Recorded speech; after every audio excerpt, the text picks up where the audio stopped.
दिनकू दिन असह्य खरा हेबा सांगकू बहु गाँव में जल संकट देखा मिलूँ। किए नदी पानी आनी व्यवहार करुवा बेले आउ किछि ग्रामर लोके नलकूप उपरे भरोसा करि आसुछन्ति। हेले आज भंजनगर निकटस्थ बड़ कोदंडा गाँवर शिव मंदिर साहि दीर्घ 15 दिन हेब घर को संयोग करा वसुधा योजन पानी आसु नथिबा असुविधार सम्मुखीन होइछन्ति लोके। ग्राम पंचायत सरपंच को एक लिखित अभियोग करथिले मध्य किछि सुफल मिलूना, किंतु 15 दिन बीती जाइथिले मध्य कौनसी यार समाधान होई पारुना। आज सकाळे शिव मंदिर साहिर बहु महिला हांडी माठिया धरी रास्ता अवरोध करथिले। खबर पाई भंजनगर पुलिस जल जोगाण कनिष्ठ जंत्री और समिति सभ्य पहुंची महिला को बुझासुझा करने सहित संध्या सुधा वसुधा योजन पानी घर को पहुंचाइबा पई प्रतिश्रुति दैछन्ति।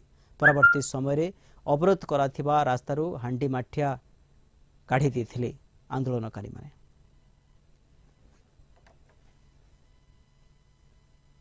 सर आमर घर को 20 वर्ष है जल आसूला, तो ये 15 दिन है ये जलटा आसलानी, तो ये बंद करदे आम आसिक कहलु जे आज्ञा आमर यहाँ जमी चलूला सी खोली दियो आमर चालू ना आम ये चालू हेनी आम ये जगह बंद करदे तुम जाकि कंप्लेन कर जिते ये पाइपटा खोला है तुम कहीं मना कलनि बेलावर आम कह आम खारी जल को आम के कंप्लेन देनी ना जदि देन बेले जज पाखु कथा हुआ से आम तो जई पाखु जापारूनु रोड घाट बंद कर। शुणु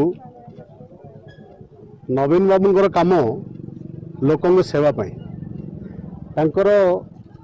कम को आगू नापी पंचायत स्तर में आम कार्यक्षम अच्छु।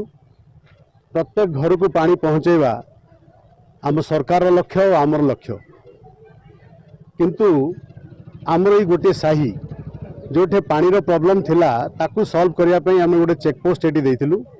से चेकपोस्टा को किछि न्यस्त स्वार्थर लोक निज इच्छा बंद कर जद्वारा कि आमर जो साई को घर घर पानी जोगा होतला से साईर लोक माने पानी पाइलेनी, ताद्वारा से माने रास्ता अवरोध करने जाइथिले किछ समय, किंतु सरकारी सहायता नहीं कि से बुझे कि